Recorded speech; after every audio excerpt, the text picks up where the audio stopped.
Okay. Sa mapagpalang hapon po ang aking bati sa bawat isa. Another level ng pag-aaral. Kaninang umaga, 10 to 12. Ngayon po 12 to 2 yung ating pong subject po ngayon. Project Apollos or Oplan Apollos. Kasi po, napag-aralan natin noong nakaraan kung sino si Apollos. He was a native of Alexandria, a learned man with thorough knowledge of the scripture.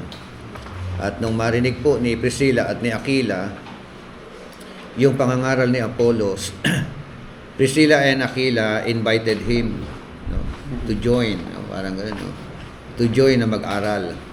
So, nagpaturo naman to si Apollos, no, kasi sa kabila ng kanyang malalim na kaalaman, yun nga po, siya po ay learner. Napakahalaga yung learner, no? So, level 1 ng ating pong manual, the importance of hermeneutics. Level 1. Tayo manalangin. Sam, ikaw na magbukas ng prayer. Tayo po manalangin. Panginoon, maraming salamat sa araw po na ito na pinagkaloob niyo po sa amin. Salamat po sa aming mga natutunan kaninang umaga, Panginoon Lord God. At maraming salamat din po sa buhay ng aming tagapagturo. Nawa ay ibilas niyo po siya, Panginoon, ng maayos na karunungan maging sa kanyang pangangatawan. At tinadalangin din namin, Panginoon Lord God, yung mapag-uusapan namin ngayong araw na ito, Panginoon, na nawa ito ay tumimo po sa aming mga puso at isip at may isa pa pumuhay po namin ito, Panginoon. Ito po ang aming samo at panalangin in the mighty name of our Lord Jesus Christ. Amen. Amen. The importance of hermeneutics. Ang kahalagahan ng tinatawag na hermeneutics. Ang hermeneutics at saka ang homiletics, yan po ay mag-asawa na hindi po pwede paghiwalayin ng mga tagapangaral. Po, pag mali ang hermeneutics mo, maapektado po ang iyong preaching. Apektado ang iyong pangangaral. Kaya sa interpretation pa lang, dapat tama na. No? Tama. Sabi nga, why are there so many interpretations? Bakit daw po marami mga kanya-kanyang pag-i-interpret, ano? Kasi hindi nila alam ang pamamaraan how to interpret properly ng salita ng Diyos. Amen. Number 1, because we all understand differently from others. Yan. Yan po yung isa sa dahilan. Dahil daw po, tayo raw po ay meron pong kanya-kanyang pagkaunawa. No? O kanya-kanyang pag-interpret o pamamaraan ng interpretation katulad ng iba. Yung iba nga hindi alam ang interpretation . Walang proper interpretation. Walang yung iba kasi merong OIA. Ano yung OIA? Observation, Interpretation, and Application. Sa hermeneutics natin ng part 1 o yung unang hermeneutics, meron tayong 5 Ds. No? Ano yung 5 Ds? Distinguish the genre. Digging out the history. Discerning the author's intention. Drawing out the principle. Determine the application. So, yun po yung process for us to interpret properly ng mga salita ng ating Panginoon. So, magkakaiba ang it depends upon sa mga narinig natin nung una. Narinig natin kay pastor, narinig natin kay bishop, narinig natin kay teacher. Diba? Yung narinig natin, yun na din ang ating pagbibigay ng kahulugan sa mga talata. So, pangalawa po, we have a tendency to jump quickly to conclusion. Yan.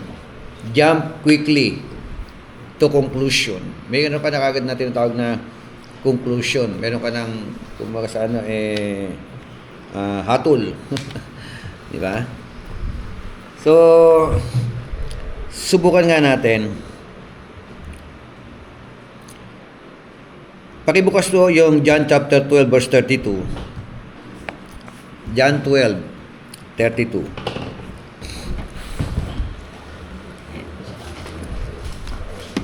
Sabi ng John, chapter 12, verse 32. 22. At kung ako'y maitaas na, ilalapit ko sa aking sarili ang lahat ng tao. And I, if I am lifted up from the earth, will draw all men to myself. Ito pong talata na ito, madalas po ginagamit din ito ng mga musikero. Di ba? Panghikayat o pang ano sa mga tao. O ginagamit din ng ibang mga preacher. No? Na sabi roon, and I, if I am lifted up from the earth, will draw all men to myself. So, itaas natin ang Panginoon, walatiin natin ang Panginoon, at ang mga tao ay ilalapit ng Diyos sa atin. Ganun ang magiging panghikayat, di ba? So, ang tanong, is it referring to worship or modern preaching? Referring po sa worship yan? Dapat ba itong gamitin ng mga musikero? Is it connected to worship? Or connected to preaching? Saan siya connected? Anong kahulugan ng John 12:32?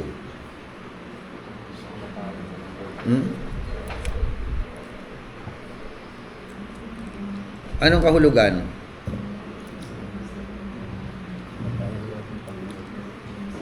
Sinabi nito yung mamamatay na siya. Upang ipagpahagi kung paano sila Mamamatay.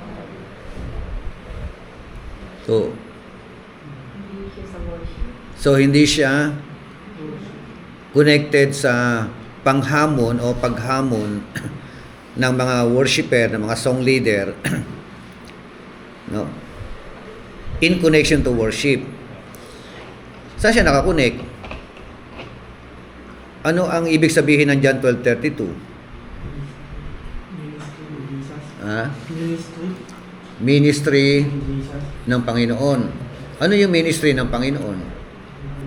Parang pag itinaas siya is hindi lang siya sa mga Udyo o hindi. Pang sa lahat ng tao siya talaga. Okay. He will draw all men to Him, no? And I, if I lifted up. Ako, sabi ni Kristo, si Kristo nagsasalita diyan, di ba? Pag ako ay naitaas, pag ako ay inyong itinaas, yung mga tao, lalapit sa akin.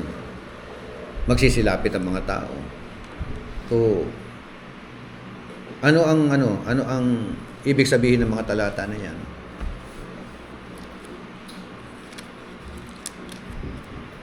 Kasi pagka verse 32 lang ang ating bibigyan ng kahulugan, medyo baka sumablay ang ating pagbibigay ng pakahulugan. Ilagay na naman natin ang verse 32 sa konteksto para tumama. Verse 33, verse 34. Ano sabi ng verse 33 and 34? Sinabi niya ito upang pahiwati kung paano siya mamamatay. Oo, di ba? Sinagot siya ng mga tao. Ang sinasabi sa amin ng utusan na ang Kristo ay mananatili magpakailanman. Bakit mo sinasabing dapat may taas ang anak ng tao? Sino ba ang anak ng tao ito? So, lumilinaw, di ba? Dahil nasa konteksto, kung ano sinasabi ng konteksto, sabi ron, and I, if I am lifted up from the earth, will draw all men to myself. Verse 33, but he was saying this to indicate the kind of death by which he was to die. Ibig sabihin, ito pala ay he was referring to his crucifixion.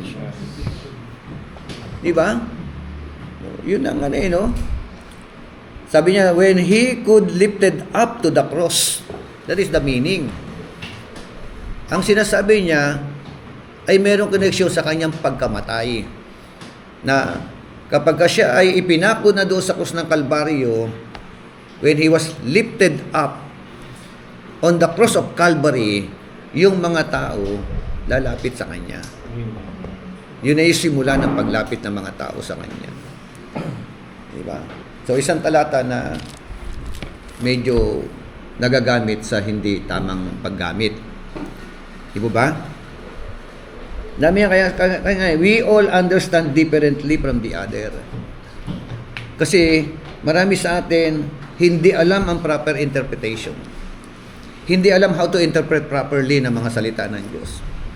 Actually, bawat genre may paraan ng interpretation. Parable, may paraan ng interpretation. Epistle, may paraan ng interpretation. Apocalyptic, may paraan ng interpretation. Narrative, mayroong paraan ng interpretation. So, dapat malaman natin yung paraan ng pag-i-interpret bawat genre. No? Pagka nalaman natin ang paraan ng pag-i-interpret, swak yung ating interpretation. Accurate. Diba? Pati preaching, adequate. Kasi nga, it affects your homily to your hermeneutics. Your interpretation affects your homiletics. No? Pag mali ang interpretation, pag nagturo ka, pag ipinits mo, mali ituturo mo. Kaya, yan ang hamon. Pangatlo, we tend to be not open to new things that are being said. Ano ibig sabihin? Ang tendency, marami pong mga pastor, di ba? O mga tagapangaral na salita ng Diyos, hindi sila bukas. Saan? Sa mga bago. To the new things. Nakakulong sila sa ano? Sa dati. Sa dating pamamaraan ng pangangaral, like for example, puro kayo topical, puro kayo kwentology, di ba? Preachimony, no? Yun ang kinasanayan, yun ang narinig nila parati. Puro topical eh. Di ba? Dadaanin ka sa kanta. Inulit ko, no? Ang Word of God po, na na-interpret properly, ito po ang bumabago ng buhay ng tao. Ito yung powerful. Ganyan ka-powerful ang Word of God. Pag nahasa talaga ito. Amen? So, kasi nga, bago tayo magbasa ng Bible, o tayo mga nagbabasa ng Bible, may mga tinatawag na pre-understanding yan. Bias. Mga biases. Diba? Kaya nga, ang hamon dito, yung mga pre-understanding natin, mga bias natin, iset aside muna natin habang nag-aaral tayo ng hermeneutics. Pag pumalaot na tayo sa pag-aaral, nakita natin yung mga pre-understanding natin, okay pa naman, okay naman, ibalik natin. Pero yung mga mali, no? Mga maling pananaw, mga maling mga nasagap na turo, nalaman natin na hindi pala angkop, huwag na natin ipagpatuloy. Nasa sa inyo yun kung itutuloy ninyo. Di ba? Pero ang advice ko talaga, i-reject na natin yun. Yung mali eh, di ba?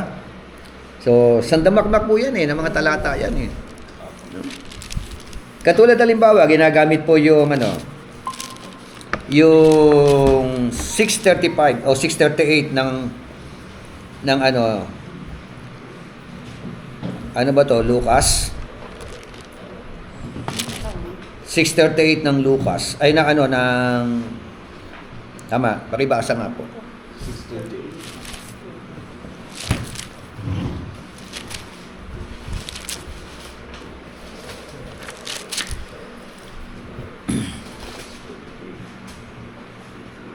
Magbigay kayo at kayo bibigyan o bibigyan din. Tapos kung takal, siksik, bigay siya tumaapas. Ang ibibigay sa inyo sapagkat ang panukat na ginagamit ninyo sa iba ay siya rin gagamitin panukat sa inyo. Okay, saan ginagamit yan? Paghamon. Hamon sa pagkakaloob. Di ba? Ginagamit sa tithing, ginagamit sa offering, ginagamit sa sacrificial giving. Di ba? Bugbog yan eh. Gamit na gamit yan eh. Magbigay kayo at kayo bibigyan. Siksik, liglig at umaapaw. Tingnan niyo yung context. Kasi hindi po pwedeng i-interpret ang text lang. Huwag natin tatanggalin ang talata sa konteksto. Ano subject? Paghatol sa kapwa. From verse 35, tingnan nyo. From verse 35. Apo. Mahalin ninyo inyong mga kaaway at gumawa kayo ng mabubuti sa kanila. Magpahiram kayo ng hindi umaasa na kanimang kabayaran. Sa gayon, malaki gantimpala ang tatamuhin ninyo at kayo'y magiging mga anak ng pag-asa ng Diyos. Sapagkat siya'y mabuti kahit sa masama at sa mga hindi marunong magpasalamat. Tapos pumasok yung verse 38. Give and it shall be given you to you. They will pour into your lap a good measure, pressed down, shaken together, and running over. For by your standard of measure, it will be measured to you in return. Ano ibibigay? Pera? Pero ba pinag-uusapan dyan? Hindi pera pinag-uusapan dyan. Di ba? Ang subject, ang pinag-uusapan, nagsimula nga sa verse 35, Love. no? But love your enemies. Ano ibibigay? Pag-ibig. Sino iibigin? Away. Kaaway. No? Anong dapat gawin sa kaaway mo? Do good. And lend.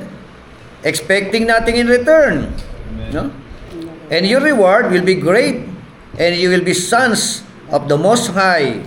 For He Himself is kind to ungrateful and evil men. Oh, ano pa? Be merciful. Diba? Ang ibigay mo, habag, awa. Just as your Father is merciful. Ano pa? Do not judge, and you will not be judged. And do not condemn, and you will not be condemned. Pardon, and you will be pardoned. Walang sinabing, walang connection ng pera na tithing at saka offering. Di ba? Ang pinag-uusapan diyan, be merciful, mapagmahal ka, di ba? Maawain ka, huwag ka maghatol, di ba? O, yun ang pinag-uusapan eh. Tapos give, and it will be given you. Magbigay ka ng pagmamahal, babalik sa iyo sobrang pagmamahal.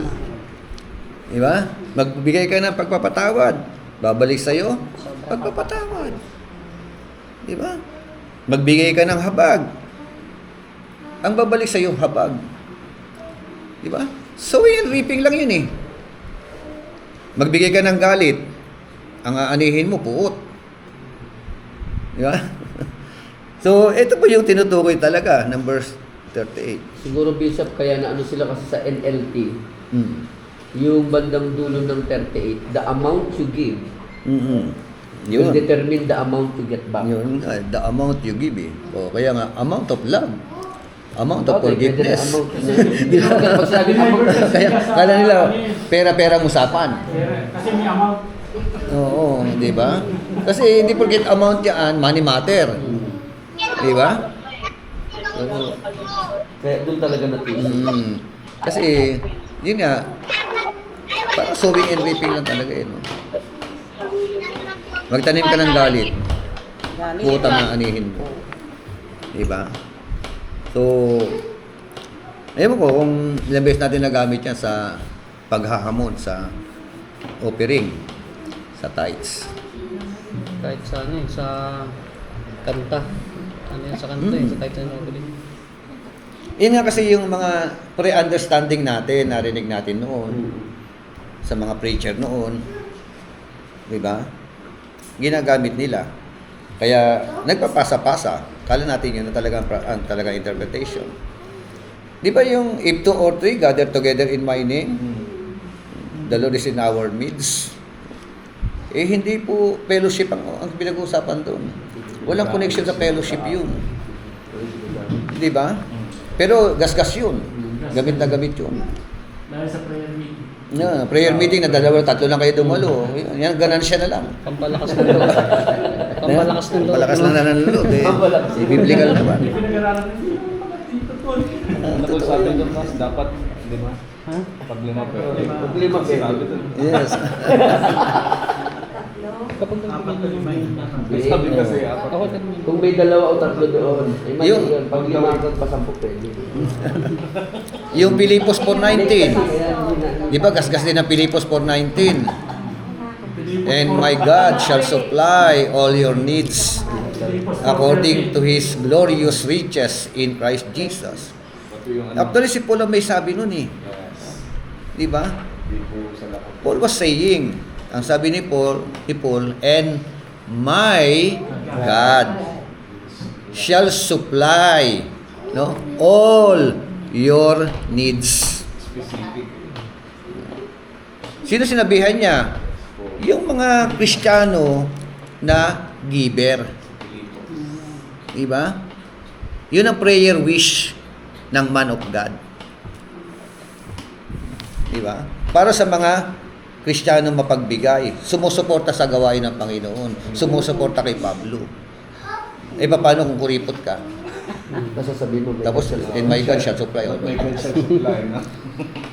Out of context. Wala kang rights, ano? Wala kang rights i-claim. Kiniklaim nila yun eh. Yes. Mahiya ka kay Lord. Oo, di ba? So, may rights ka. Pati yun po, yung karakter mo, na yung bago, I can do all things. Oh, 4:13, di ba? I can do all things through Christ Strength. who strengthens me. So, all things, kasi may all na naman eh, all things. Magagawa ko lahat ng bagay. No. Pwede bang ano yun? Sinabing all things, sabi ko nga, Muslim ang kausap mo. O, naniniwala ka ba dyan? Pilipos 4:13, naniniwala ako dyan. O, kung naniniwala ka, you can do all things. Ito, tubig yan, lagyan ko lason yan, inumin mo yan. You can do all things. Diba? Pag ininom mo yan, hindi ka mamamatay. Ayon sa iyo, ayon sa salita nito, di ba? So, merong context, merong sinasabi si Paul, yung all things doon. No? Nasa verse 10 naman, 11, 12, bago nag-13. Kaya interpret the text by its context para hindi ka maligaw. Yeah. 2 Corinthians 9:6. Ano sabi roon? Pasadahan lang natin 9:6. 2 Corinthians. Bigyan ka Magbigay ka ng ano.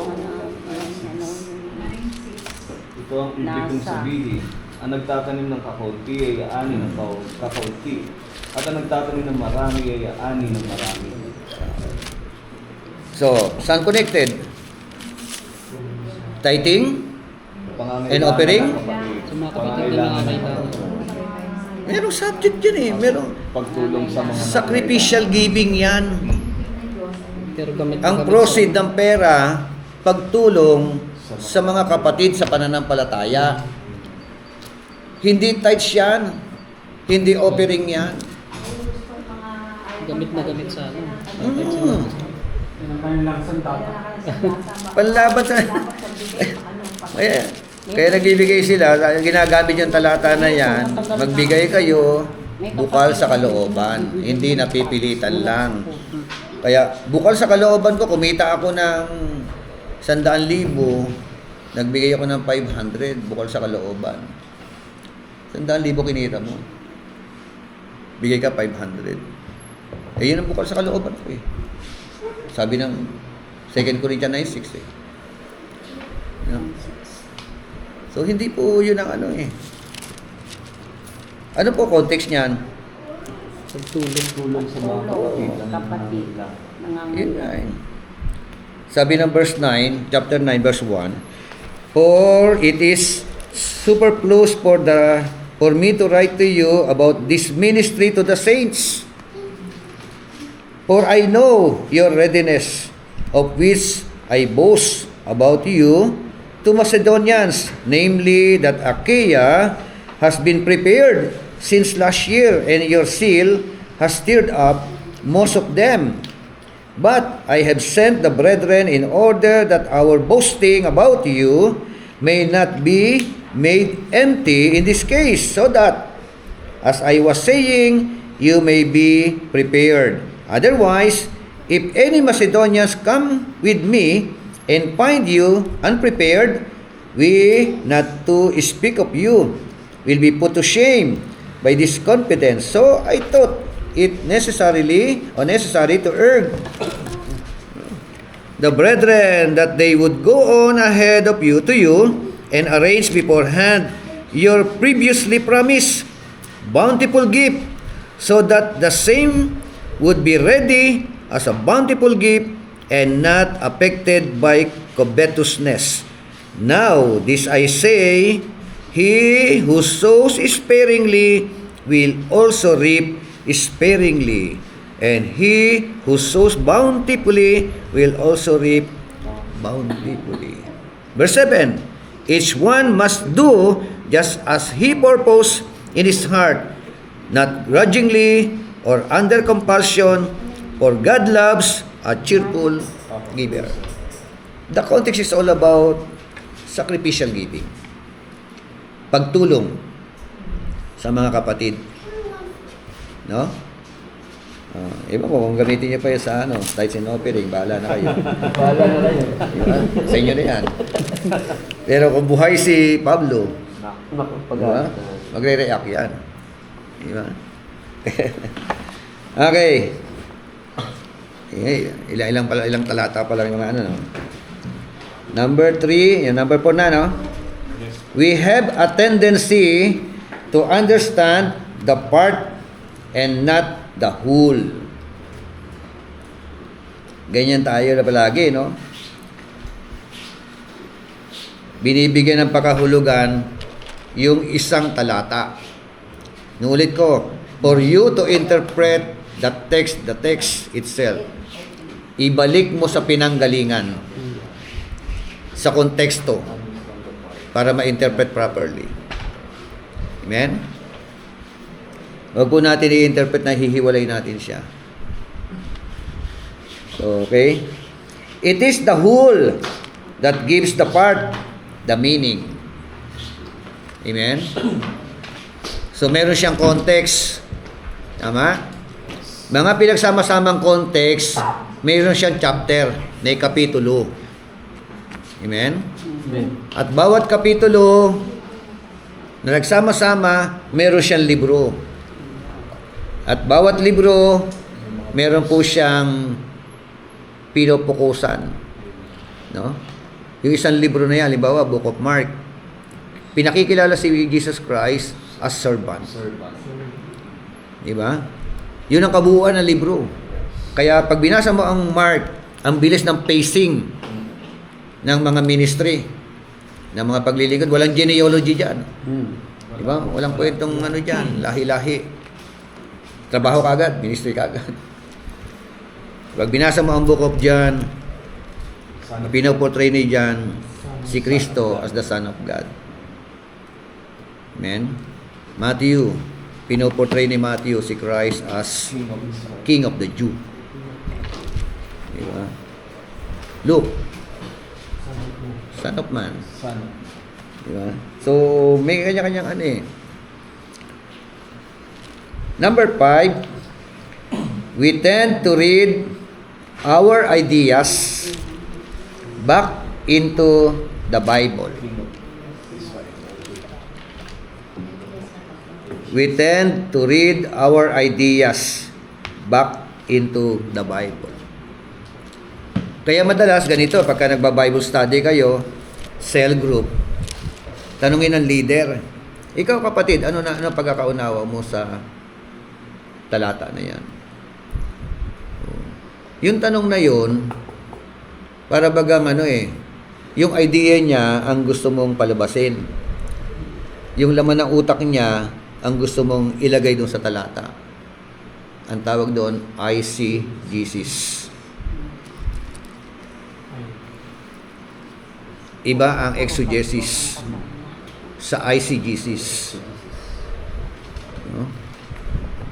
So, ang exegesis, yung talata ang magbibigay sa iyo ng kahulugan. Hindi ikaw ang magbibigay ng kahulugan. Kasi madalas siya, pag ikaw nagbigay ng kahulugan kay talata, kung ano laman yan, yun ang ilalagay mo. Kung ano pre-understanding yan, yun ang bibigay mo kahulugan. Kung ano narinig mo noon, yun ang... Pero hayaan mo siya magbigay sa iyo ng kahulugan. matutuwid ka. May tatama yung laman ng utak mo. Marami kang laman yan na matatanggal. Tatanggalin mo. At yun ang kailangan natin. Lalo na mga tagapangaral tayo. Santiago 3:1, ano sabi? James 3:1. Mga kapatid, huwag maghangad na maging guro ang marami sa inyo. Dahil alam ninyo na tayong mga nagtuturo ay hahatulan ng mas mahigpit kaysa sa iba. Diba? Dahil alam ninyo, nalalaman ninyo, na tayong mga tagapagturo ay hahatulan ng higit kaysa tagapakinig, kaysa iba. Bakit? Kasi pag mali ang turo ng guro, yun ang masasagap ng estudyante. At kung na ano nasagap na estudyante, yun ang kanyang sasabihin sa iba mga nakakausap niya. Sabi ng guro namin, sabi ng teacher namin. Di ba? Yung mga bata nga, mas pinaniniwalaan yung teacher nila kaysa sa nanay nila Di ba? Naobserbahan niyo yan? So, mas nag-o-obey sila sa teacher nila So, yun yung mga ano. Kaya, malaki yung hamon sa atin. Kasi during that time, maraming gustong guro. Iba kasi ang guro. Rabay. Pag rabay ka, prominent ka. Pag rabay ka, pagka nagturo ka sa mga bahay-bahay, special ang trato sa iyo. Diba? Special treatment. Pag uwi mo, mayroong mga special gift. Iba yung rabay Prominent ang upuan mo. Pag darating ka, sikat ka. Yun ang gusto nila, sikat Diba? Pero hindi niyo ba alam na kayo mga guro, mga rabay, higit ang hatol sa inyo, stricto ang hatol sa inyo. Pag mali ang turo mo, mali ang magiging buhay ng mga tao na tinuturuan mo. Diba? Okay. Pre-understanding. Blanco, pre-understanding. Meron po. Our prior knowledge, biases, and presuppositions. Pre-understanding. Ayan. Yung kasalukuyan laman ng utak natin. Di ba? Mga teachings na sagap natin. Yan. Yung mga biases, mga presuppositions. Merong tinatawag na 4 levels of pre-understanding. Ano yung 4 na level? Yung unang level, informal level. Yung sa Tagalog niya casual. Ito po yung mga tao na ayaw nang matuto. Ayaw magpaturo. Di ba marami mga ganyan mga ano? Kung ano yung nalaman ko, yun na lang. Okay na yun. Yeah? So, our prior understanding of the things, informal, in connection to understanding of the things. Kaya maraming mga pastor na nakakalungkot, pag niyaya mo mag-aral, sabihin nila, alam ko na yan. Matagal na ako sa ministry. Yung mga pastor na all-knowing. Sakit na ako na Di ba? Pagka narinig mo yan, alam ko na yan, wala nang ano yan. Walang plano mag-aral yan. Wala nang guro. Kontento na sila sa kanilang laman ng ano nila. Pero lagi natin tandaan, kakapusin at kakapusin ka. Sa pangangaral mo, ang dami, ang lawak yung aspeto ng buhay natin bilang pastor. Okay. Kaya napakahalaga na dapat natin talaga mag-aral tayo. Yun nga, sinasabi ko palagi. As long as nag-aaral ka, lalo mo nakikita yung sarili mo na marami ka pang hindi alam. Amen. Amen? Marami ka pang dapat malaman. Yun ang realidad. kahit doctorate ka na, kahit ako personal, sabi ko nga ilang years na ako nagtuturo, 2011 hanggang 2026, 15 years na ako nagtuturo. Wow. Bihasa. No? Iba-ibang school na yung pinano ko, nakarating na ako ng Barat, nakarating ako ng Krami, nakarating ng Talayan, nakarating ng Abra, May bago po. Kalumpit ay Bulacan. So, pero sa haba-haba ng pagtuturo ko, inaamin ko sa sarili ko, marami pa akong dapat malaman. Kaya sabi pa, meron kang Doctor of Ministry, may PhD ka pa. Polo. Lalo na kung wala ka. Di lalong dapat marami kang aminin mo na marami ka pang hindi alam. Kulang. No? Katulad ni Apollos, di ba? Yes po. Learned man, di ba? Educated person with thorough knowledge of the scripture, di ba? Came from Alexandria, Wow. di ba? Yung lugar na yan, prominent na lugar, di ba? Pero nung nag-precept si Apollos, narinig nila Priscilla at ni Aquila, okay naman. May power. Pero, May pipihin. sir, may kulang, di ba? May kulang pa rin. May lagay. Ay, ang ganda ng spirit naman ni Apollos. Kahit na matalino siya, kahit pinag-aralan siya, humble siya, Nagpaturo. learner siya, handang magpaturo. Yan ang magandang espiritu. Yan ang lumalago. Yan ang lumalalim. Amen? Tandaan natin sa panahon natin ngayon, binabalik tayo sa salita ng Diyos. Nung 70s, nung 80s, konting pangangaral, nagtutumbahan na yung mga tao. Ngayon, Ang dami na. Tayo. ngayon, puro word of God Yeah. Binabalik tayo sa salita ng Diyos. Diba? Online, makita mo, kanya-kanyang turo, kanya-kanyang interpretation. No? Kanya-kanyang pagbibigay ng kahulugan ayon sa kanilang mga pre-understanding. So, kaya kailangan natin talagang lumalim Amen. para hindi ka maging kulto. Amen? Lahat kasi nababalansin natin Diba?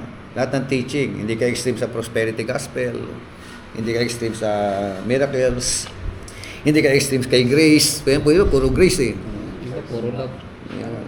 Yung iba naman, yun nga, the gospel of love. No? Ang Diyos, pag-ibig. Diba? God is just. May two sides of coin. Lahat yan, merong pagbabalanse. Okay, pangalawa, letter B. Attitudinal. Attitudinal. Level. Attitudinal. Attitudinal. Coming from the word attitude. Denial. Attitude. It is all about a person's inherent of mind or character. Okay, so ito po yung isang level, And letter C, ideological level.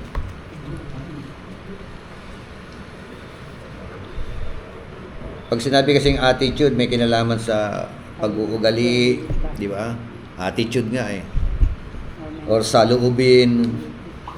Pagdating naman sa ideological, ito yung tinatawag na coming from the word idea. Amen? Our mental framework, the big picture. So, sa Tagalog ideolohiya. Ideolohiya. And the other one is methodological level. Methodological. Methodological. Yan po yung 4 levels of pre-understanding. Ito po yung mga kanya-kanyang paraan. Method nga Coming from the word method. So, ikaw may paraan ka how to interpret. Diba? Kayo may paraan how to interpret. Yung iba naman, para-paraan lang. Yeah. May tuwid lang. Kay Manny. Para-paraan na lang. Basta ito, ganito ako mag-interpret niya, di ba? So, Kristo. Dito itutuwid tayo how to interpret properly ng salita ng Diyos. Amen? Yung tamang paraan, hindi para-paraan. Di ba? Kanya-kanya kasi method of interpretation Kaya pag tinanong ko kayo, basahin niyo yung talata, ano naintindihan niyo dyan, ano pagkaunawa ninyo. Kanya-kanya pa rin pagbibigay ng pakahulugan niya. Oo. Minsan. Kahit pastor na, kanya-kanya pa rin. Di ba? Hindi matumbok. Yung dapat matumbok. Yun ang hamon. Amen. So, ano yung apat na level of pre-understanding? Informal, attitudinal, ideological, and methodological. Logical. Ideological. So, sabi nga, pre-understanding is a reality one needs to accept. Nasa tubig ka. No one reads the Bible without bias. Amen? Wala raw po nagbabasa ng Bible na walang karga. Diba? Bias. Yes, karga. Ano, what karga? Lahat tayo may pre-understanding dyan. Huwag natin ipilit yung ating mga pre-understanding to interpret that Bible. Yung pasusunurin natin ng Bible. Sa gusto natin o sa doktrina meron tayo. Di ba? Pinipilit nila kine-claim nila yung mga talata Base sa mga nagturo sa kanila, mga leader nila. Like for example, pag Iglesia ni Cristo ka, di ba? Ang ibong mandaragit, si Manalo. Di ba?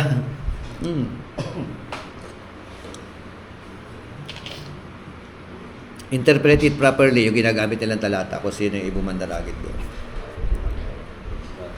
Di ba? So, ganun lang po yun. Our pre-understanding becomes the starting point as we approach the scripture.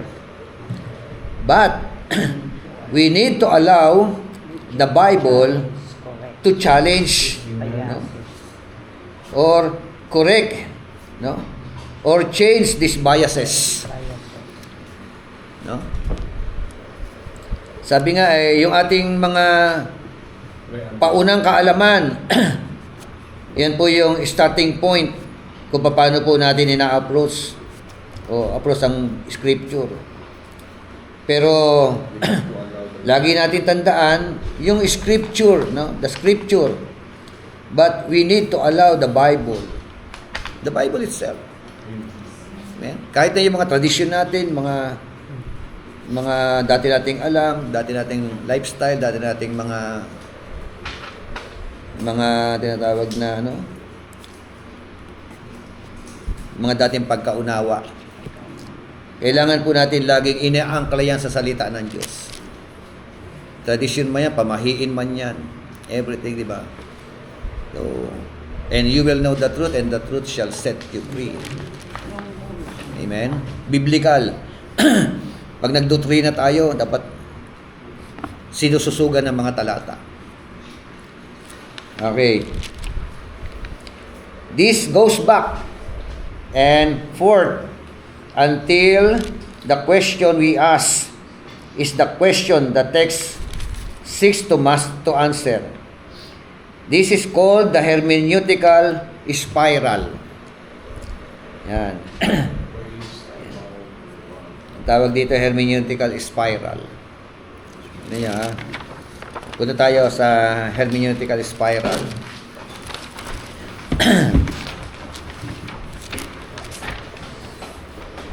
Paano niya siya papaliwanag?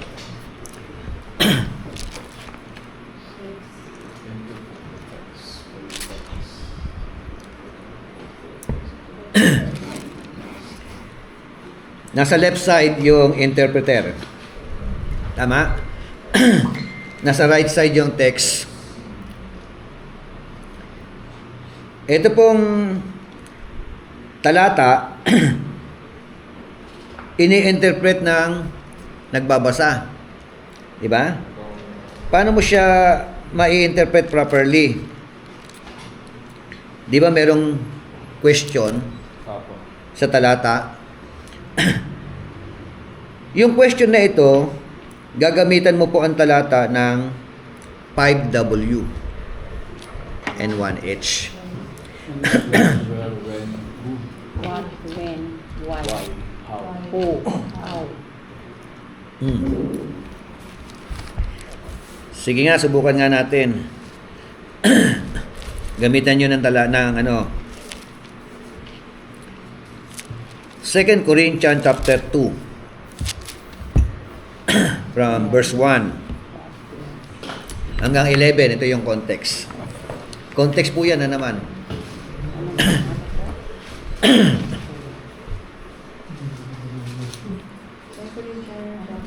Verse 1 muna. Chapter 2, verse 1 to 11. Ano pa rin ba?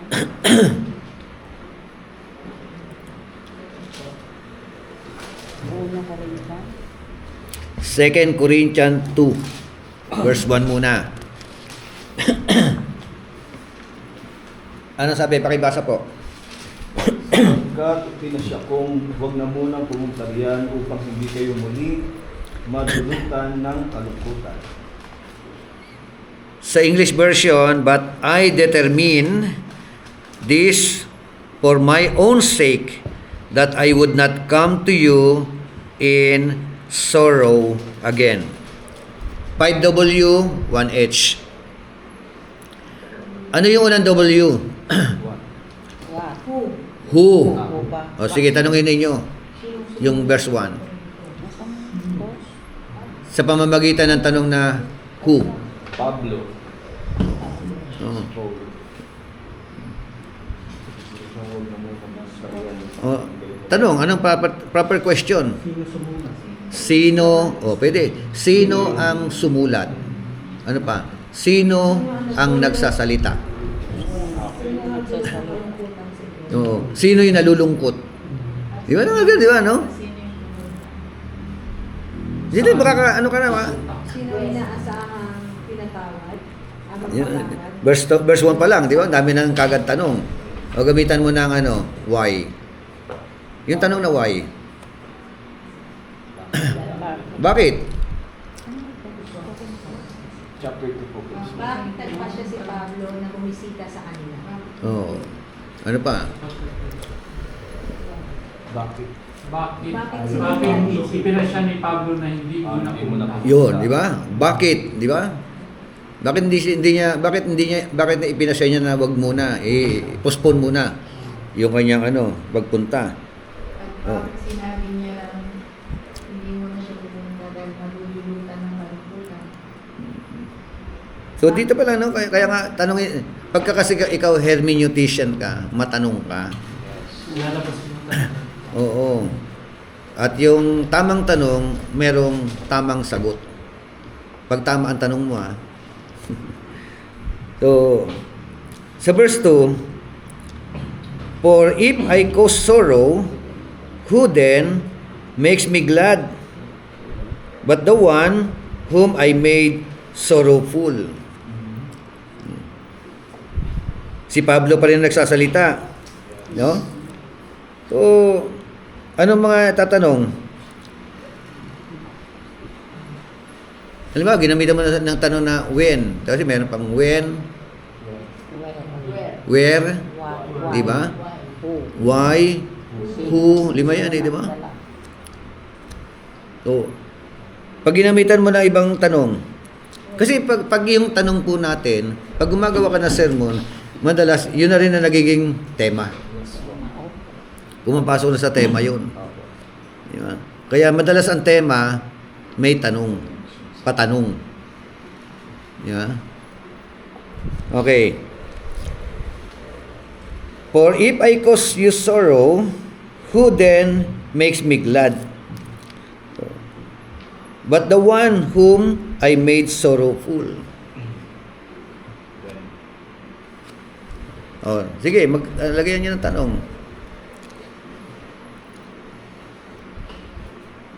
Tanong, verse 2.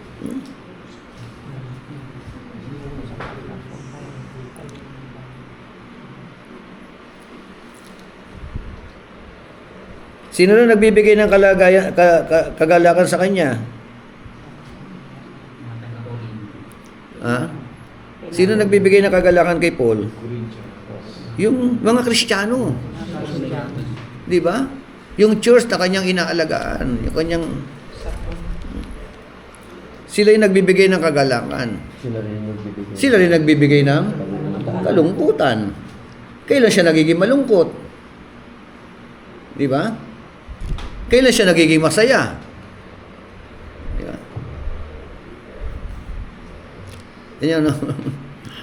The subject is all about within the church. The relationship within the church.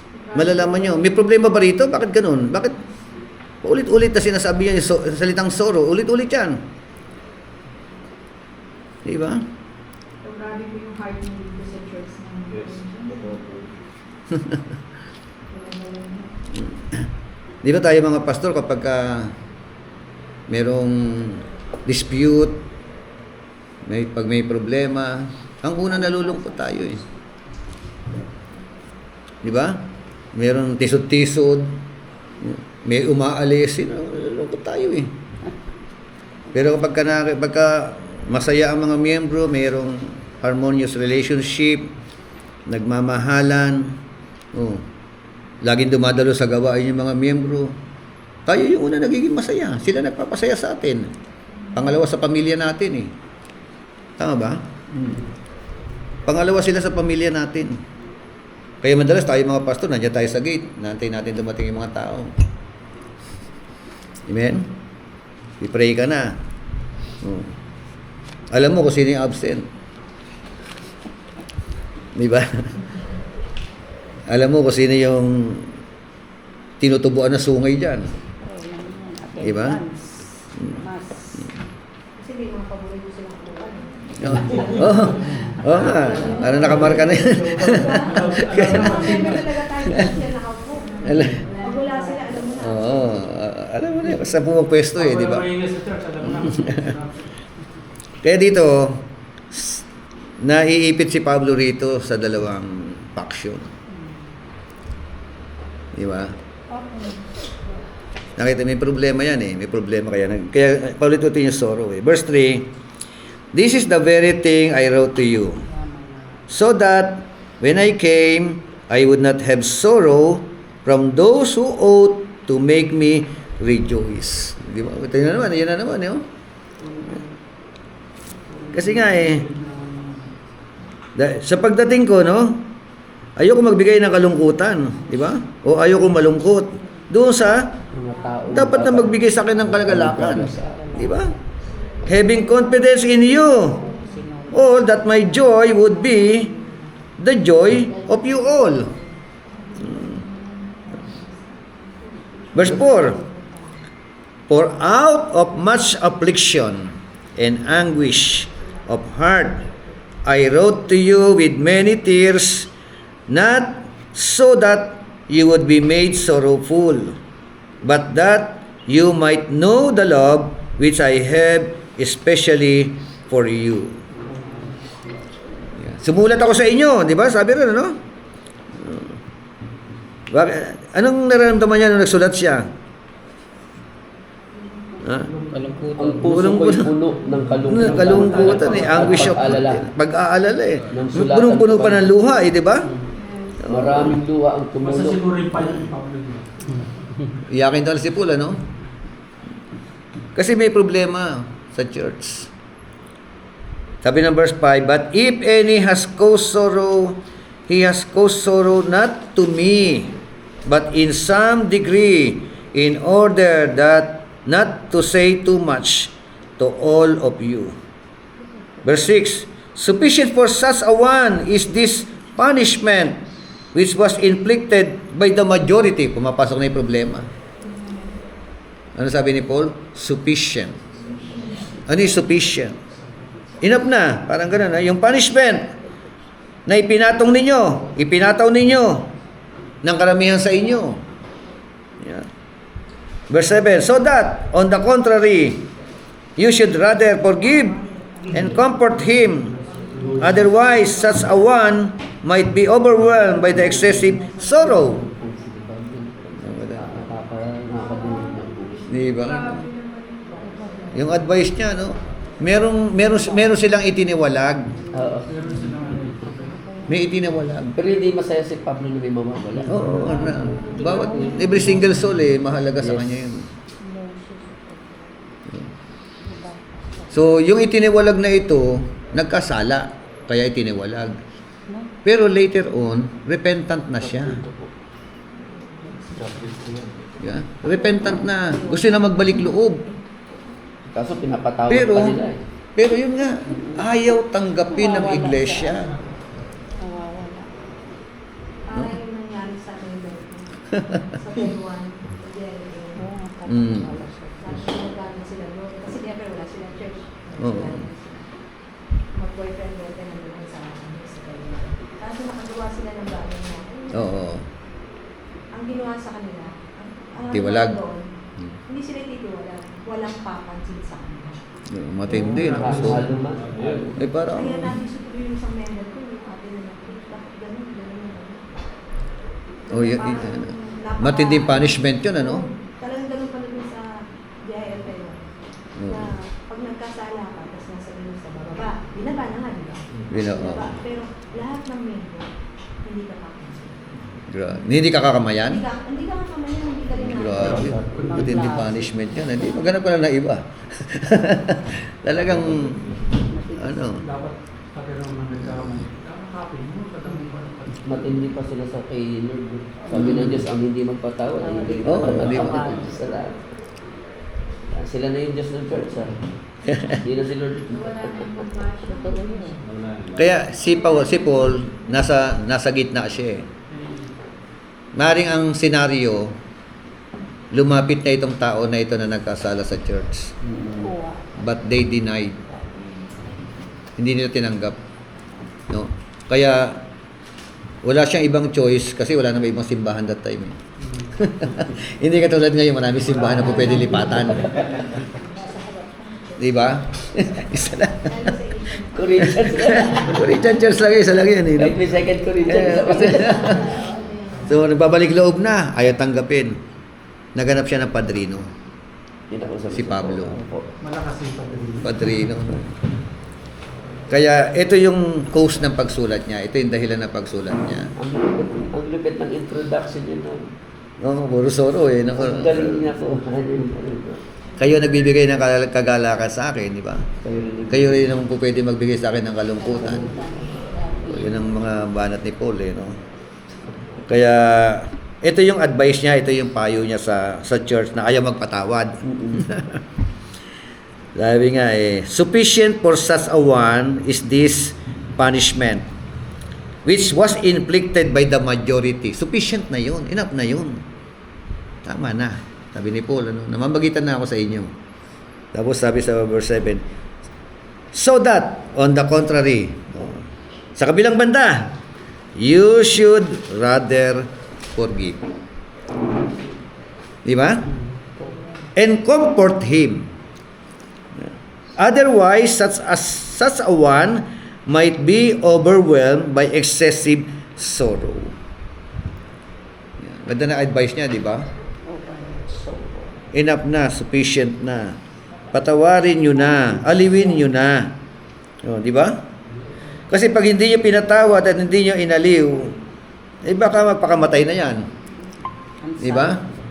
Depressed, stress. Di ba? Yun na yung parang ano no?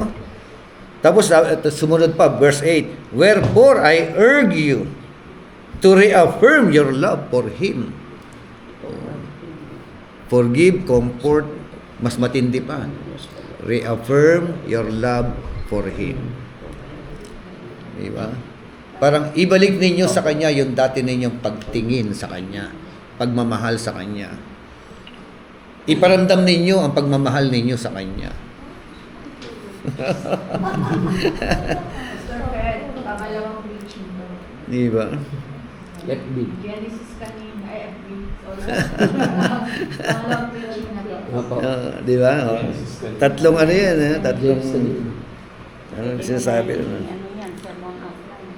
Parang ano to, parang mag-iiyakan to ngayon. Oo, ano, Parang reconciliation hindi ito. naman ito, Pastor, iyak na kayo. Ang lalim. Hindi, naramdaman lang Di ba? natin talaga yun. Naramdaman yun. Opo. Nailagay natin sarili natin sa... Sabi nga na ibang theologian, yung subject dito na lumalapit sa church, sabi lang nila, yung nasa 1 Corinthians 5. Ano sabi ng 1 Corinthians chapter 5 verse 1 hanggang ano? Yung itiniwalag nila diyan na nagdesisyon si Paul, bigay na niya kay Satanas. Bakit? Kasi ang kaso, inaasawa niya yung asawa ng kanyang tatay. Bukod doon, proud pa siya. Walang repentant nun eh. Kaya, sabi na, ibigay niyo kay Satanas yun. Yun ang desisyon niya nung una. Later on, diba? Baka nakapag-isip-isip, diba? Nakapagbulay-bulay, so, napagod sa kasalanan. Ngayon gusto magbalik sa church. Ayaw ng church. Kaya ito yung advice niya. Kung hindi man yun pa rin ganito, same ang scenario. Same ng kaso. Di ba? So, verse 9, For to this end also I wrote so that I might put you to the test, whether you are obedient in all things. O, sinusubok niya na yung church. Kaya ko sinabi ito, pinayo ko sa inyo, comfort him, forgive him, reaffirm your love for him. No? O, sa katapos-tapusan, sumulat ako sa inyo. Natindihan ni Paul, no? Ginagamit niya rin authority niya, no? Upang malaman ko, mapatunayan ko, masubok ko, kung kayo ay masunurin. Yan ang ano, no? Verse 10, But one whom you forgive anything, I forgive also. Ang sino man pinatawad ninyo, pinatawad ko na rin. Sabi ni Paul, no? For indeed, what I have forgiven, if I have forgiven anything, I did it for your sakes in the presence of Christ. Amen? So, kung nagmatigas yung yung church, halimbawa, sumulat na si Pablo, hindi na, di ba? Nakalagay pa na tumugon sila, sumunod sila.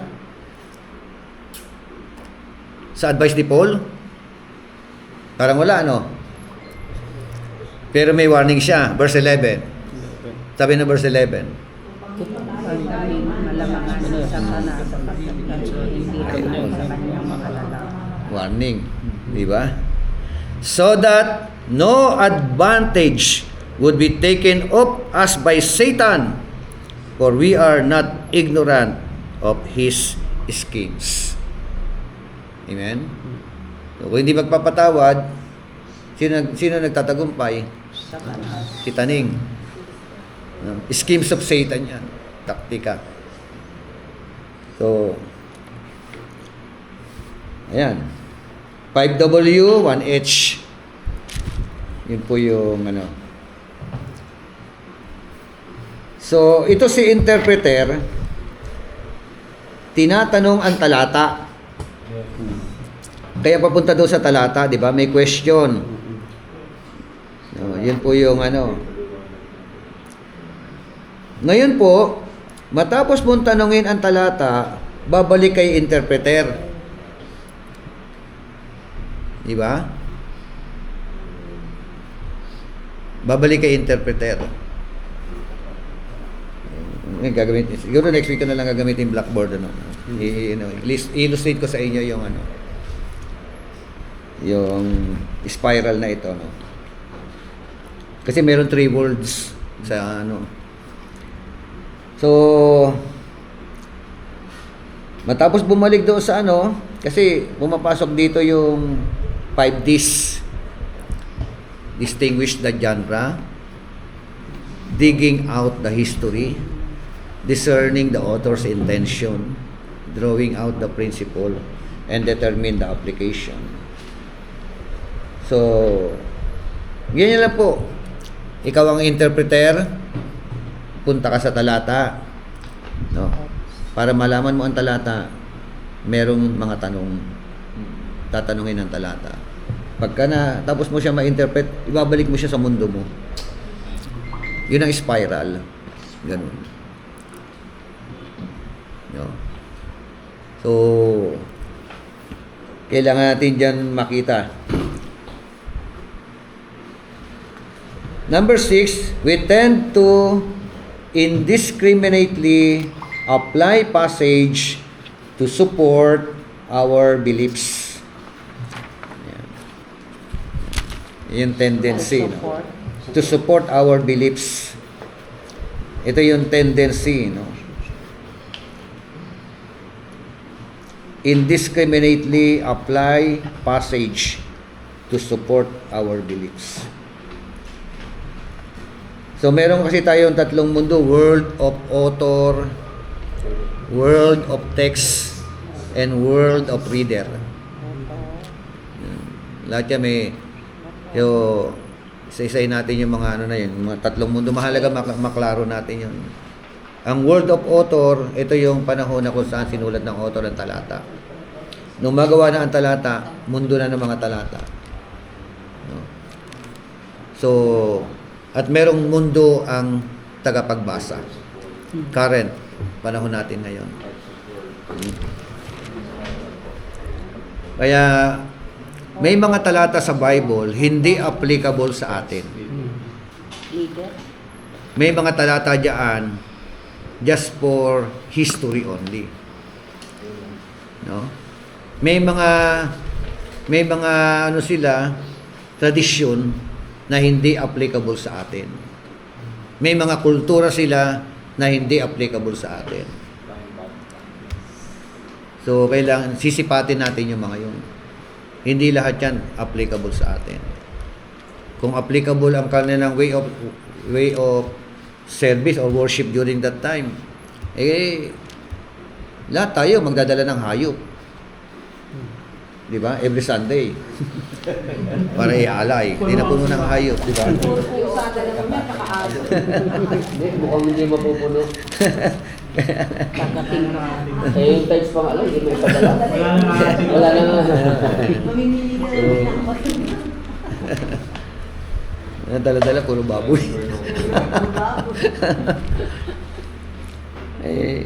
So, ayan po yung tingnan natin sa likod.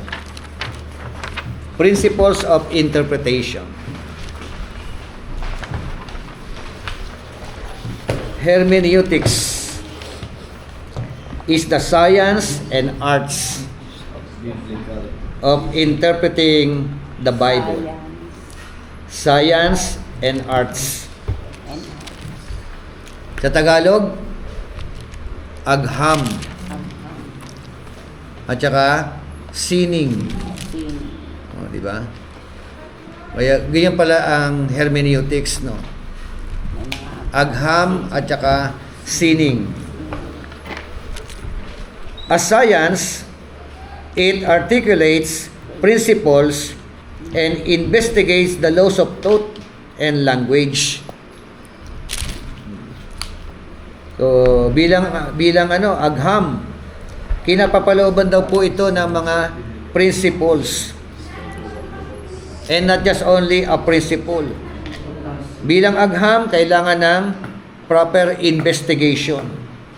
Ano iimbestigahan mo? Yun, yung mga laws, thought, and language. Amen? So, doon pa lang sa grammar, yung mga present tense, future tense, diba? Past tense. Oh, past tense. Para tayo nag-aral ulit sa science. Sample, halimbawa, Matthew chapter 7, verse 21.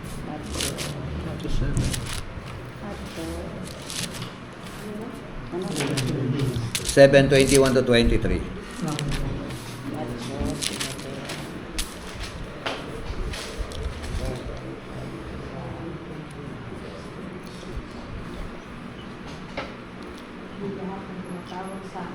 Panginoon, ipapasok sa kalooban ng langit, kundi mga tao sumusunod sa kalooban ng aking Ama nasa langit. Hanggang 23. Sa araw ng paghukom, marami ang magsasabi sa akin, Panginoon, hindi ba Sa iyong pangalan ay nangaral kami, nagpalayas ng mga demonyo at gumawa ng mga himala. Ngunit sasabihin ko sa kanila, hindi ko kayo kilala. Lumayo kayo sa akin, kayong mga gumagawa ng kasamaan. Oh. Kanino niya binanggit yung talata na ito, yung mga pangungusap na ito? Sino kausap niya? Di ba bahagi ito ng concluding sentence, Sermon on the Mount? Oh. Ibig sabihin, pinagsama mga disciple at mga spectator. Andyan din mga Pharisees. Crowd ang kausap ba? Crowd, di ba? Oh. So sabi niya rito, not everyone who says to me, Lord, Lord, will enter the kingdom of heaven, but he who does the will of my Father who is in heaven will enter. So kausap niya yung crowd. Ano sabi niya? Hindi lahat, no, nang tumatawag sa akin, Panginoon, Panginoon, ay papasok sa kaharian ng langit. Sino na papasok? Siya lang na gumagawa ng kalooban ng aking Ama na nasa langit. No? Ang papasok. May warning, ano? Tama ba? So, ano to? Present tense, past tense, future tense. Nung binanggit niya ito, may particular na grupo ng taong kausap siya. Winawarningan niya, hindi lahat kayo na tumatawag sa akin, Panginoon, Panginoon, ay papasok sa kaharian ng langit. Kundi yaon lamang gumaganap ng kalooban ng aking Amang nasa langit. Present warning. Tama ba? Present warning. Huwag kayong magkakampante. Ano gano'n, di ba? Pagdating ng verse 22, many will say to me on that day, Lord, Lord, did we not prophesy in your name? And in your name cast out demons? And in your name perform many miracles? Ano to? Past tense? Present tense? Future tense? Ha? Past tense? Future tense. Oh. Future tense. Future. Opo, sa araw Sa araw ng paghuhukom, marami Oo, di ba? On that day merong day na pinabanggit. On that day. Di ba? Sabi rin, many will say to me on that day, huling araw. Di ba? Sa panahon na yun, di natin kung kailan yun. Sabi roon, maraming magsasabi, Lord, Lord, bino mo ito, did we not prophesy? Nagpropesiya kami sa pangalan mo. Ano pa? Nagpalayas kami ng mga demonyo sa pangalan mo. Gumawa kami ng mga mirakulo sa pangalan mo. Diba? Dito, no? Pero sabi ng verse 23, and then I will declare to them, I never knew you. Pwede pala yun, ano? Hindi ko kayo kilala. Who you? Parang pero, ano sabi nila? Nagtatanong sila, Lord, nagpropesy kami Nagpropesy ako. Nangaral ako sa pangalan mo. Gumawa pa nga. Dahil pa nga gumaling Nung nangangaral ako May mga miracles. Tapos pagdating on that day, sa araw na yun, di ba? Maririnig mo sa kanya, who you? Bakit? I never knew you, sabi niya. No? Pagkatapos na sinabi niya, hindi ko kayo kilala. Kasunod na, depart from me. Magsilayas kayo sa harapan. Lumayas kayo sa harapan ko. Bakit? Dahil nangaral ba sila sa pangalan ni Kristo? Dahil nagpropesiya ba sila dahil sa pangalan ni Kristo? Nagpagaling sila dahil sa pangalan ni Kristo? Anong dahilan? Magawa ng masama. Hindi, di ba? Andun ang sagot sa verse 23. Magawa ng You who practice lawlessness. Pwede ba yun? Nagpagaling ka, nagpalayas ka ng demonyo sa pangalan ni Kristo, and at the same time, you are practicing lawlessness. Di ba? Minsan may ganyang confession ay narinig ko eh. Bishop, nung 80s, 90s, nung nangangaral ako, daming gumagaling. Daming tumanggap sa Panginoon. Kaya lang, Bishop, ang problema ko ngayon, backslider ako. Bakit backslider? Kasi nakipagrelasyon doon sa Church. diba? Dinala siya sa pamalian. So, may asawa yung nakarelasyon niya. Nalayo na siya sa Panginoon. So, ang kumpa sa kanya ito, kung sakasakali. Pagdating ng on that day, although ginamit siya before, daming tumanggap. Pero ngayon, naglulubulob sa kasalanan. Pwede, di ba? Kasi ang ano yan, yung on that day eh. Kaya pwede mong ayusin ang buhay mo hanggat Malakas ka. pwede pa, di ba? Oo.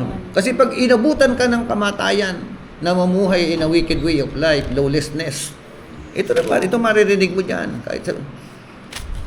Ano ba? Kaya yung doktrina ng iba na once saved, always saved, mamatay ka na nakapatong sa ibabaw na ibang babae, ligtas ka pa rin. Yan yung mga katuruan. Totoo naman po ang once saved, always saved. Basta talagang lumalapit. Di ba? Oo. Yung proseso ng sanctification, doon ka papunta. Hindi po pwede hindi ka pupunta doon. Pero kung gumagawa ka, If you are truly saved, papunta ka ng sanctification. wala kang karapatang i-go. Doon sila na mali eh. Di ba? So, ayan. Grammar. Tingnan niyo yung grammar. May past tense, may present tense, may future tense. Tingnan niyo kung past tense yung mga salita. Mahalaga po yung sa pag-i-interpret ng salita ng Diyos. Okay. Therefore, hermeneutics provides us with a strategy that will enable us to understand what an author intended to communicate. Kaya pagka nagbibigay kayo ng pakahulugan, sabi ni Paul sa mga Corinthian Christian, hindi yung para sa akin, ito yan. Di ba? Paul was talking kausap ang mga Macedonian, di ba? Yun muna ang anuhin mo. Kaya pigaan na lang po sa drawing out the principle. Doon nagpipigaan kung ito, ano ba ito? Timeless, time-bound. Sa principle po. Pagka time-bound yan, kanila lang yan. Pag timeless yan, kanila at saka sa atin. Tsaka sa mga susunod na babasa. Unending yun. Yung principle na yun. Okay? So, strategy. Ano yung strategy ninyo pag-interpret? Minsan kasi, kala nila nag-OIA sila. Pero hindi naman pala marunong mag-interpret. Kaya sa halip na observation, interpretation, and application, nagiging observation and application na lang. Kaya marami OA. Di ba? Nawala yung ay. Walang proper interpretation. Nagbasa, apply. Di ba? Basa, apply. Kaya ang tendency na mamali. Okay. Exegesis. Ang pronunciation niya, exegesis. Exegesis. Jesus. Is the determination of the meaning of the biblical text in its historical and literary context. Kaya hindi bias, hindi ICGCs. Hindi para sa akin, ito kahulugan yan. Dumadaan ka sa proseso ng digging out the history and discerning the author's intention. Diba? Meaning, kahulugan ng talata. Paano malalaman ang kahulugan ng talata? Ibalik mo siya sa pinanggalingan niya. Bawat talata, merong historical context. May istorya yan. Hindi pwedeng wala. Amen? Mas madali pang, sabi ron mas mainam pang matulog sa ibabaw ng bubong kaysa makasama yung madaldala asawa sa loob ng kwarto. Historical context yun. Di ba? Oh. Apply mo ngayon. Applicable ba ngayon yun? Siguro may apply ngayon yan. OA ka talaga. Ma-OA ka. Sabi ng Bible mas mainam daw matulog sa ibabaw ng bubong. Kaya yung asawang lalaki natulog sa ibabaw ng bubong ng bahay niya. Ay, umuulan mo isa. Ulan. Nagdala siya ng tent. Di ba? Yung bubong nila ro meron terrace, pero flat pa rin yun bubong nila. Kaya pwede ka umakyat doon sa ibabaw. Mahangin nga lang, malamig nga lang. Ngayon, iba naman ang bubong natin. Papulas. Ngayon yung bubong natin ganyan dinalaglag ka.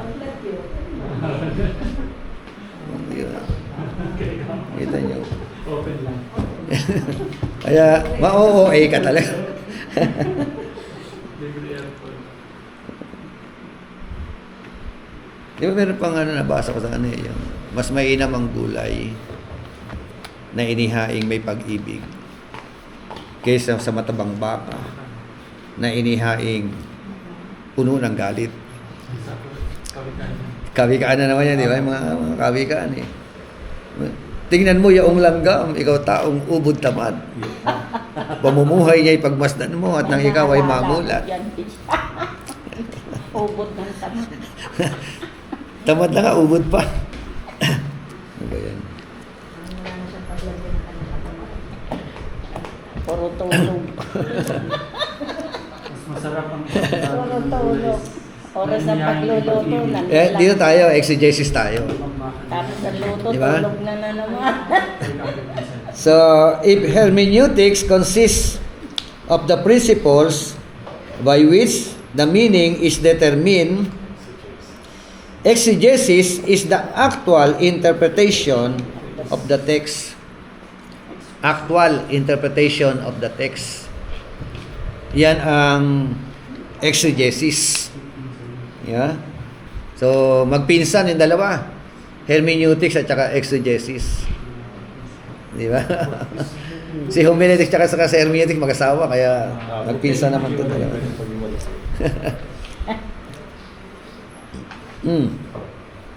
Sumunod po, exposition is the communication of the meaning of the text with its relevance to present-day hearers. Ano exposition?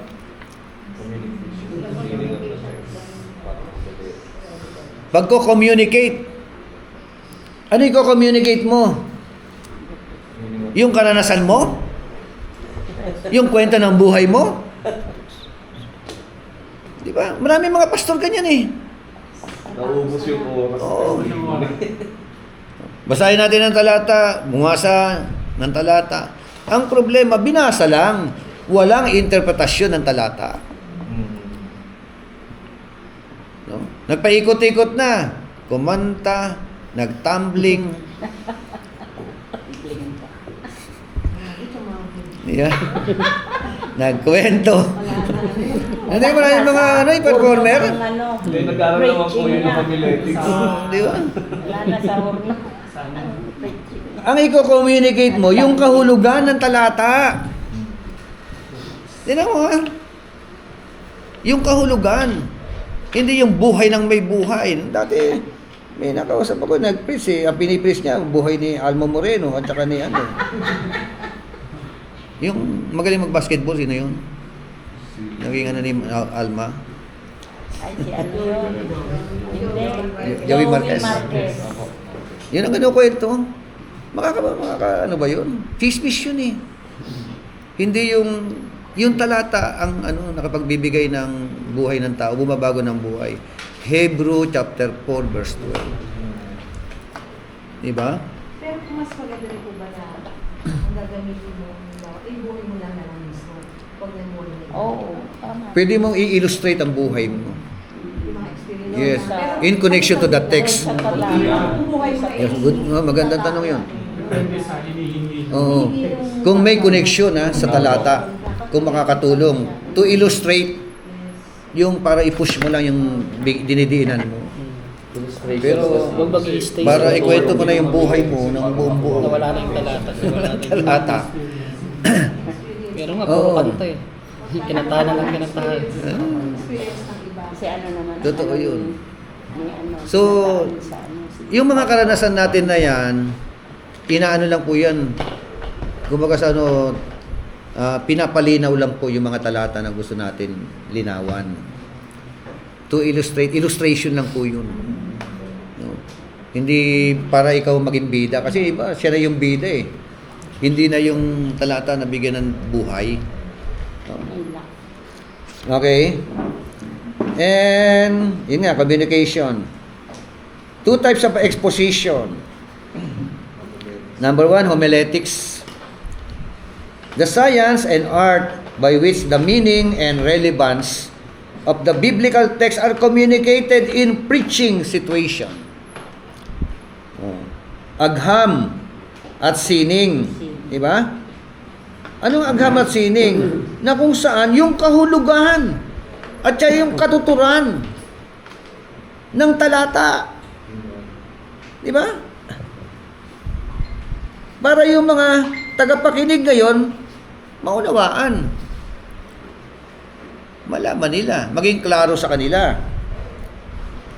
Dito, kapag ganyan ang natin, magugulat ka na lang na meron lalapit sa iyo. Pastor, tagal-tagal ko na binabasa yung talata na hindi ko maintindihan. Pero nung itinuro mo, luminaw, yun pala yun. Salamat Harap po. yun. Ano ko sa gamit ko nga rin Espiritu yung mo, review na yung- yung about sa first, tapos nabago sa Exodus, sa Ezekiel, kasi binagtanong sa akin yun. Mm. Ano ko talaga siya? Sabihin na kasi fresh pa siya doon. Ezekiel chapter 18. Kasi yung may church po sila dati, dahil nalipat sila sa malapit na sa amin. Mm. So nagpaalam naman po, sabi ko, magpaalam po muna kayo sa church nyo na kayo ililipat. Kasi ayoko pong i-absorb kayo na wala po kayong sa church nyo. Mm. Ayun. Tapos nagpaalam naman siya with proper kasi nga, nasa church na sila. May tanong, may correct pa rin sa church na yun. Nagtanong siya about do sa yung di ba yung kaapat na sabi natin? Oh, Exodus chapter 20. Oo. Dahil wala Third and gusto fourth mag-asawa generation. sa kanila kasi laging namamatay. Mm. Lahat ng tatanda rin ng mga pamangkin niya, ganyan. Kasi nga, Bata na parang mamatay. ang ano sa kanila nung doon sa church na yun. Kasi nga, may Sumpa. may sumpa. Merong generational curse. Oo, yun. Generational curse ang May tawag. in-explain ko sa kanya na yung sumpa na yun, Ito mo, no? napalitan na, at kapag ikay tunay na sumunod sa Diyos, yung sumpa ay Oo. napuputol na ng dahil sa iyo. Oo. Sabi ko sa kanya. At yung pinasa ko sa Ezekiel na sinabi niya 18:4. 18:4, yung po. Tapos naliwanagan ka. Ang ginawa naman niya, yung sinabi ko na yung verse, sinend niya ulit doon sa mga elder nung sa Oo. ibang church. Maganda. Di ba, sabi nga doon ito yung dati niyong kasabihan. Ang tatay ang kumain ng maasim na ubas, ang anak ang nangilo. Pero sabi ni Lord, mula ngayon, hindi na applicable ang kawikaan na yan. No. Ang issue, personal. The soul who sins shall die. Sino talaga yung nagkasala. Oo. Yan ang Kahit na idolatros ang mga magulang mo, ikaw ngayon nakakilala na kay Lord, tapos na sumpa sa iyo. At sana, yung mga anak mo, susundan ka niya. Di ba? Ganun yun. Personal na. Hindi po pwede. Hindi na siya... Oo. Kasi yung ibang preach ng other churches, nandiba yung iba eh. Talagang dala nila. Kahit ako, nung bata ko, yun din ang paniniwala ko na kapag yung curse, sa apat sa aming lahi, Third and fourth generation. talagang mamamana. Pero once na ito ay tumatak sa loob at lumakad, Oo, personal nakatira, yan. talagang maano. Wala na. Mula sa iyo na naputol na Pero yung first ang sumpa. sa Ezekiel na individual, yun po, isa po panagdagat. Yun na, di ba? Okay, so Kaya di nababakbak yung total depravity. Iba yung mga katawa silang... kaya nga sabi ko marami tayong mga turo dati na Sila nababakbak. madadaanan natin eh. Kasi sinasabi na bata pa. Eh, inaano ko na lang, siya sabi sa ano yung second coming, laging kami. Kami na tayo ngayon. Okay, yun na eh. The coming na. Okay, pedagogy number 2 is the science and art by which the meaning and relevance of the biblical text is communicated in teaching situation. Magkaiba po sila. No? Teaching, preaching. Homiletics, preaching. Pedagogy, teaching. Both are in communication. Yun ang ano nila, synonym nila, pero magkaiba ng paraan. No? So, meron tayong ano dyan, hermeneutics, exegesis, exposition. So, sa hermeneutics, nandyan yung tinatawag na recipe. Recipe. Sa exegesis, baking. Sa exposition, serving. Ayan. Hermeneutics, kakalap ka ng mga recipe. Meron kang recipe. Halimbawa, magluluto ka ng adobong baboy.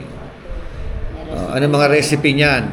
Suka, toyo. No, suka, toyo, Ano ba? di ba? Kawali. Walang bawang. Ketchup, tubig. Ano ang pinakamatinding recipe ng ano? Ng adobong baboy? Ha? Pera. Oo, Wala wala dyan. ng pera. Wala dyan, wala ng walang pera. pangpikado. Okay. Walang lasa. Kompleto na recipe mo. Pero magluto ka ng adobong baboy. Pag niluto mo, magkakaiba pa rin ang lasa. Minsan sobrang asim, sobrang alat, matabang. Oo, matamis na adobo. Di ba? Ano yung panlasa ng dila. Di ba? Diyan po ako May, may adobo sinigang. Adobo maraming tubig. Yan Di ba? po, Ganda yun. po eh, yung expository ninyo, kung ano Oo. po yun. Dati di ba, kasi parang hirap mangaral, ang hirap mag-share. Tapos meron akong book to ni Bishop na expository. Doon ko kinukuha din natin. Ayun, gusto nyo order mo, meron ako. Binalagdagan ko na lang. Hanggang sa Oo, pasana yan mo. Andun lang. Di ba, meron ka ba noon? Wala. Meron po akong, actually part 2, part 3 na yata eh. Expository Preaching Compilation. Isang aklat, isang ano yun. 500 po yun. Oh, 1 and 2. Di ba meron ka rin 1 and 2, no? Ito mga ano lang. Tapos, malilagay mo lang ng bagong recipe. Kung baka saan, lutuin mo na lang. Luto na yun. Lulutuin mo na lang. Kaya lang pag nagmamadali ka, no? So, di ba ganun, ano? Ganun din eh, sa pag-i-interpret natin, pagbasa natin ng Bible. Magkakaiba. Merong masarap na adobo. Di ba? Tsaka alam mo, amoy pa lang, yung niluluto pa lang. Sarap. Alam mo na kung masarap eh, no? Tapos pag binuksan mo, halimbawa, bibili ka sa, ano, pag tinignan mong ganun, alam mo na ano eh, hausyaw yung luto eh, di ba? O, ano. So, ganun. Kaya ganyan din po, sa pagluluto po natin ng ating mga mensahe, Mensahe, niluluto. Ninaan natin eh. Inuupuan natin yan eh. Nililimliman natin yan eh. Di ba? Gagamitan mo yan ng interpretation, hermeneutics, and homiletics. So, anong gusto nyong kainin? Konti, pero masarap. Paborito mo tinola. Kasi nagsagulo ko sa Oh, di ba? Wala kami niluto na tao. Oh, Kasi gluten naman. marami, pero hindi masarap. Yung bang kinakain mo parang napipilitan ka lang. Laman lang, yung di ba may mga pagkain ng laman tiyan lang? Nagusagutom mo. O mabusog ka lang. Fortis. Pangtawid. So, take note ha, ganyan din po yan sa pangangaral na salita ng Diyos. Ito yung senaryo.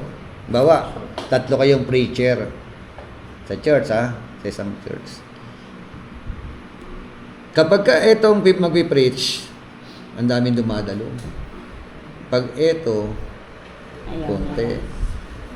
No? Di ba? Yung iba namimili ng preacher.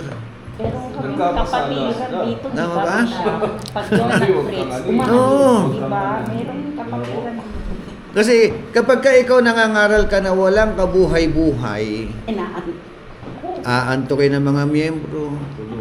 Ang tendency, tatama rin bumalik, lalo pag alam nila ikaw ang preacher.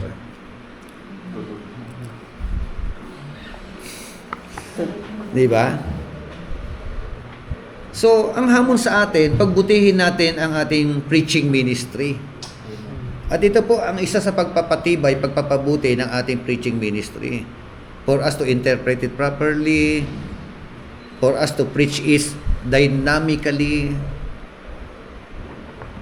Di ba? Kaya lang yung sinasabi, pag ang pangangaral natin may dating, May duto. ang kasunod doon, may datong.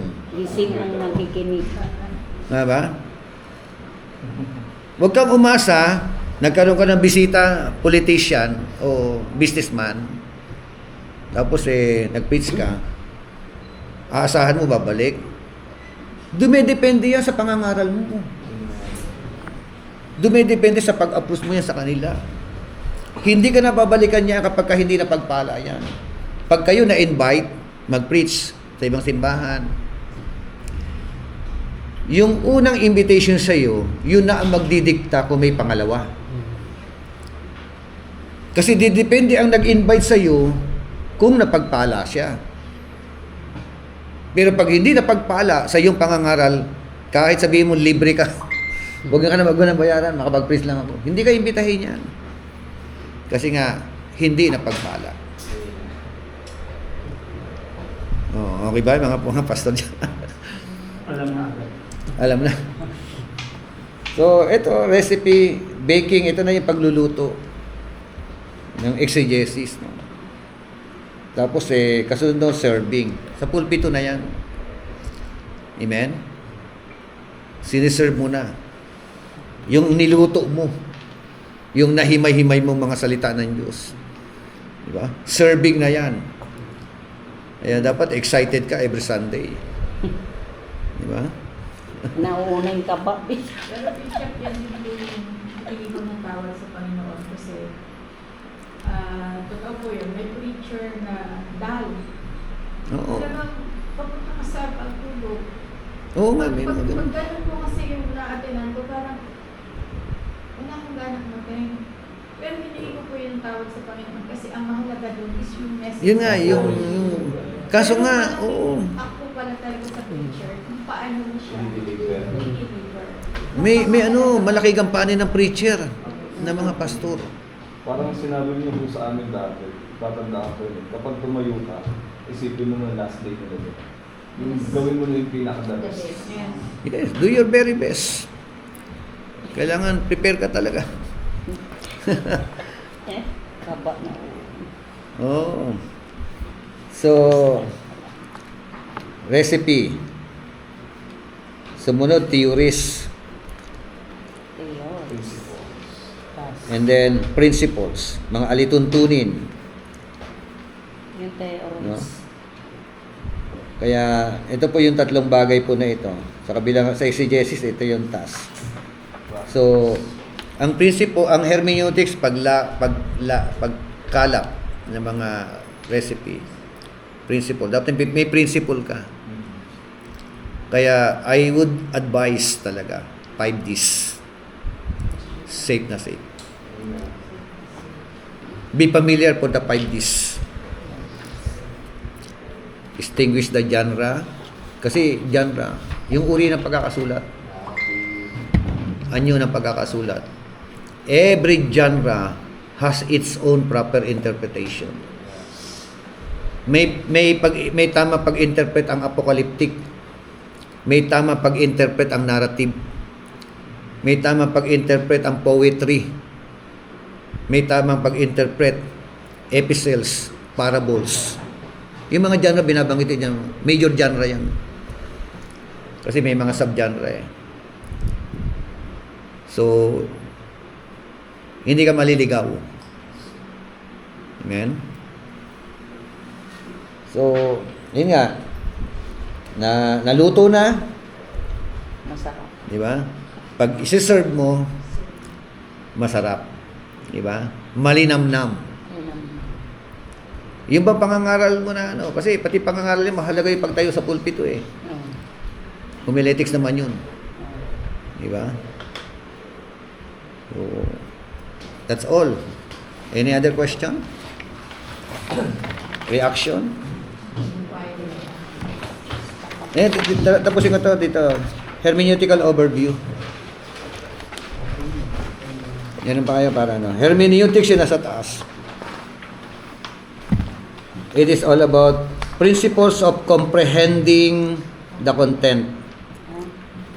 Hermeneutics.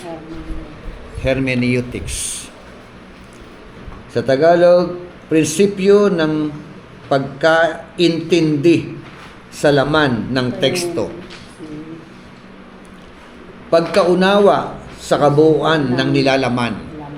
Yan po ang principles of comprehending the content. Sumunod na blanco, exegesis. The task of comprehending the content. Ito po yung trabaho ng pag-unawa sa nilalaman. Ng pag-unawa sa nilalaman. Mahalaga ang pag-unawa sa nilalaman.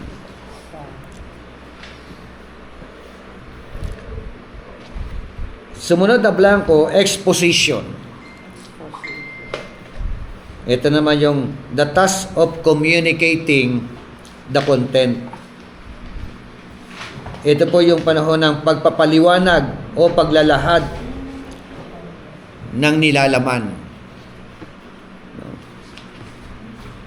Minsan meron kang magandang sermon outline. Pero nung tumayo ka sa pulpito, karga-karga ka ng kaba. Di ba meron nawawala? Nasubukan niya nawawala ka, nagpipraise ka, parang nawawala ka sa sarili mo. Hindi mo alam kung sasabihin mo. Pag dito ka pala sa babang siya, kaba. Pero pag nandun ka na, nawawala. Nawala na yung kaba. Alam ko, lalong dumagundong yung kaba eh. Minsan pag lalong tumindi yung kaba, wala na.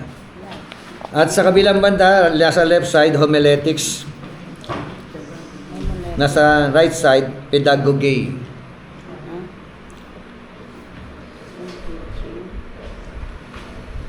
Ang resulta, kapag ito po yung dinaanan natin, edification. Pagpapayaman ng kaalaman. Di ba?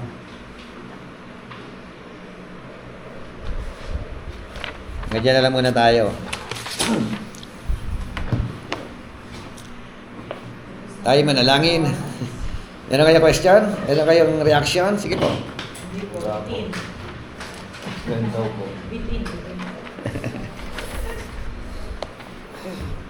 Sige po, Pastora Pemia, kayo na po mag-close ng prayer. Hallelujah, manalangin. Amanang Diyos, pinuri ka namin, sinasamba ka namin, minanakila ka namin.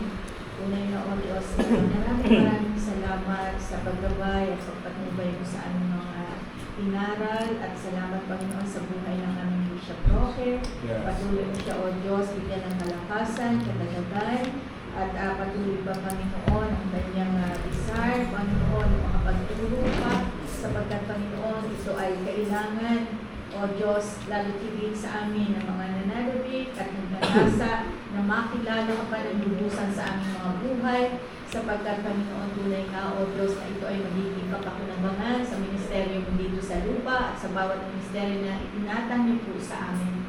Kaya maraming salamat din po, O Diyos, sa buhay ng aming mga pastor na kasama ngayon, sa aming mga kapatid. Patuloy niyo pong pagpalain ng bawat isa at tunay nga, Lord, na pag-ibayuhin ang pagkakilala sa iyo at hayaan na maging matatag, maging malakas sa lahat ng panahon ng pagkakataon, lalo higit sa kanilang mga pananampalataya. Tunay nga, O Diyos, na pakasamahan mo ang bawat isa sa lahat ng panahon ng kanilang buhay, maging sa kanilang mga karir, sa kanilang trabaho, sa lahat ng aspeto ng kanilang buhay, sa relasyon nila sa kanilang asawa, sa kanilang mga anak, sa buong pamilya, Panginoon, maging sa kanilang kongregasyon. Maraming salamat, O Diyos, patuloy ang patnubayan ng bawat isa at sa aming pag-uwi sa hapon ito, Panginoon, pakaingatan mo ang bawat isa at tunay nga po na punin pa ng kagalakan higit pa sa ngayon sa mga susunod pa na aming pag-aaral. Tunay nga, O Lord, na mabigyan ka namin ng kapurihan at karangalan sa aming mga buhay. Sa iyo po lahat ng papuri at pasasalamat sa tanging pangalan ng iyong anak na si Jesus. Ito po ang aming samot dalangin. Amen. God bless po. Yung